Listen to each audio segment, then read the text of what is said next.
नमस्कार मित्रों मैं बताऊंगा 2022 में पितृपक्ष यानी श्राद्ध कब से शुरू है।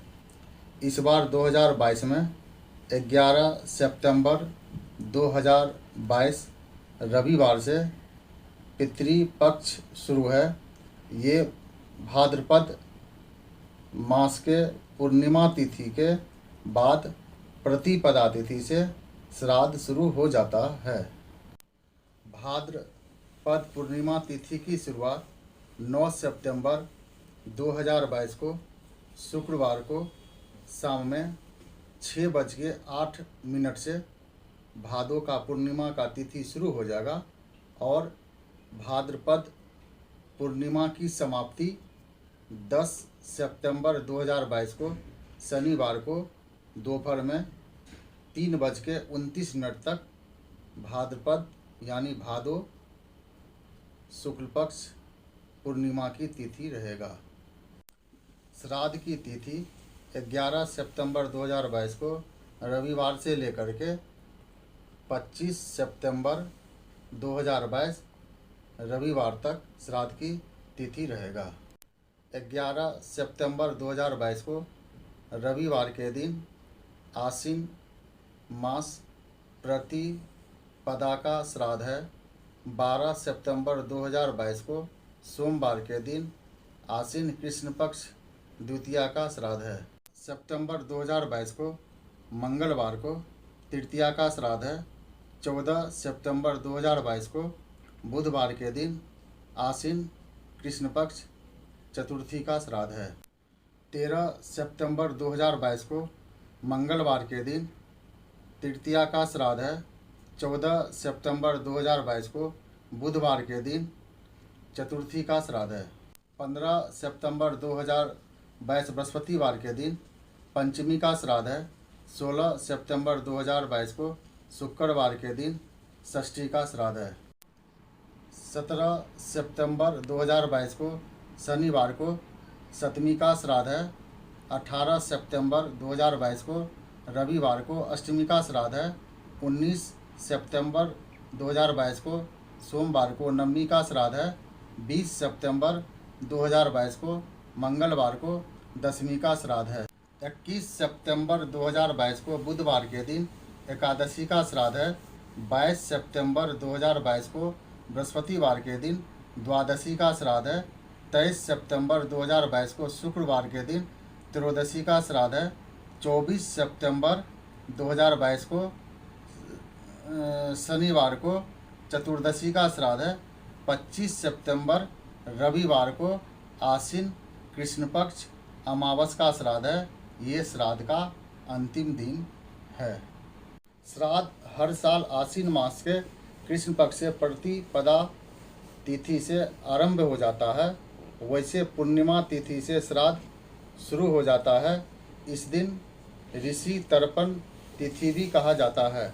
इस दिन मंत्र दृष्टा ऋषि मुनि अगस्त का तर्पण किया जाता है।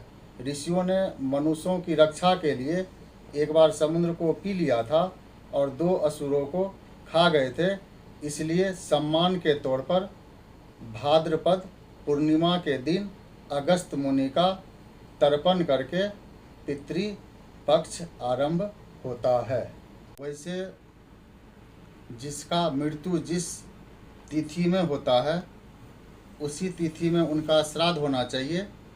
अगर आपको अपने पिता का तिथि याद नहीं है तो आपको अष्टमी तिथि को जो 18 सितंबर रविवार को है अपने पिता का श्राद्ध करें और नवमी तिथि को अपनी माता का, अगर आपको तिथि याद ना हो तो नवमी तिथि को जो 19 सितंबर सोमवार को है उस दिन अपने माता का, और घर में किसी सुहागिन औरत का मृत्यु हुआ हो तो उसका श्राद्ध नवमी तिथि को करें।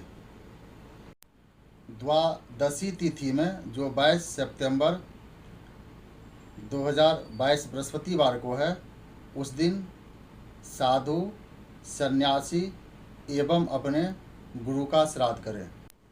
चतुर्दशी का श्राद्ध उस व्यक्ति के लिए है जो 24 सितंबर 2022 शनिवार को है, जिसका अकाल मृत्यु हुआ हो, सड़क दुर्घटना से मृत्यु हुआ हो, सांप के काटने से मृत्यु हुआ हो, जहर खाने से, फांसी लगाने से, आग में जलने से, जहर खाने से, बचपन में मृत्यु होने से, असमय मृत्यु होने से, जल में डूबने से, चोट लगने से, पशु के द्वारा मृत्यु होने पर आप चतुर्दशी में श्राद्ध करें।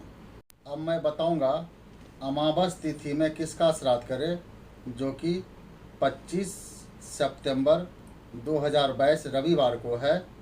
ये श्राद्ध का लास्ट दिन है। ये अमावस तिथि में सर्वजन का श्राद्ध करें। सगे संबंधी, रिश्तेदार, कुटुंब, मित्र जिसको आप बहुत प्यार करते हैं, साला, साली, पड़ोसी, सर्वजन का श्राद्ध आप अमावस तिथि में करें। कहते हैं स्वर्ग लोक से पितृलोक 15 दिन के लिए पृथ्वी पे आते हैं और अपना ग्रास लेके 15 दिन के बाद चले जाते हैं और अपने बच्चों को आशीर्वाद देते हैं। अब मैं बताऊंगा श्राद्ध किसको करना चाहिए। अगर घर में कोई मर्द नहीं हो तो विधवा स्त्री अपने पति का श्राद्ध कर सकती है। चाहे कोई भी शादीशुदा महिला घर में श्राद्ध कर सकती है। कुमारी कन्या को श्राद्ध करना मना है। अगर किसी का पति, पुत्र, चाहे घर में कोई पुरुष बीमार हो तो उनको हाथ लगा के वो स्त्री श्राद्ध कर सकती है। मैं बताऊंगा अपना पूर्वजों का श्राद्ध या उनको जल तर्पण कब दें। अपने पूर्वजों को सुबह सूर्योदय से लेकर के दोपहर में 12:24 तक पितरों को तर्पण दें। और मैं बताऊंगा घर में पूर्वज की तस्वीर किधर रखें। घर का जो दक्षिण पश्चिम का एरिया है, साउथ वेस्ट, जिसको नृत्य कोण बोलते हैं, उसमें पूर्वजों का तस्वीर लगाए उस दिशा में दक्षिण की ओर, ताकि आप पूर्वजों की तस्वीर की तरफ देखें तो आपका मुंह दक्षिण में हो और पूर्वज का तस्वीर उत्तर में हो। घर में, शयन कक्ष में, डाइनिंग हॉल में, पूजा रूम में, किचन रूम में पूर्वजों की तस्वीर नहीं लगाना चाहिए। अब मैं बताऊंगा श्राद्ध का प्रचलन कब से शुरू हुआ। दानवीर कर्ण मारे गए, इसके बाद वो स्वर्गलोक पहुँचे। उनके खाने में सोना, चांदी, हीरा जवाहरात दिया गया और खाने में अन्न नहीं दिया गया।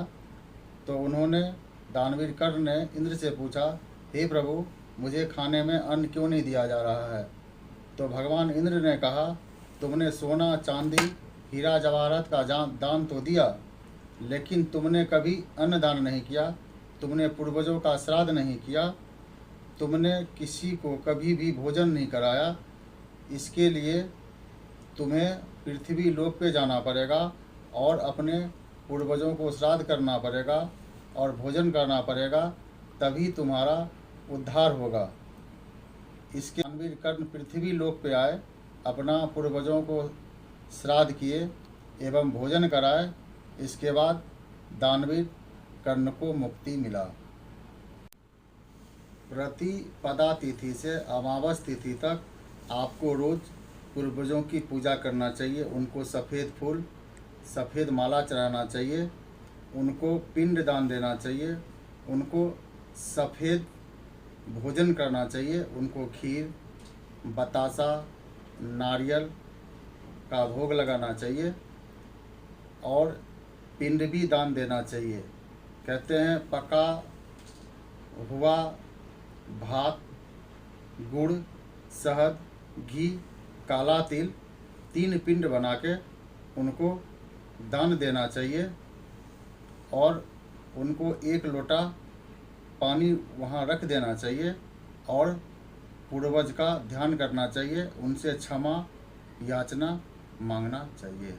आपको योग ब्राह्मण से पूसा या दुर्वा से उसमें दूध, पानी, काला तिल मिला के अंगूठे से पितरों को जल चढ़ाना चाहिए और ब्राह्मण को दान, दक्षिणा और भोजन कराना चाहिए।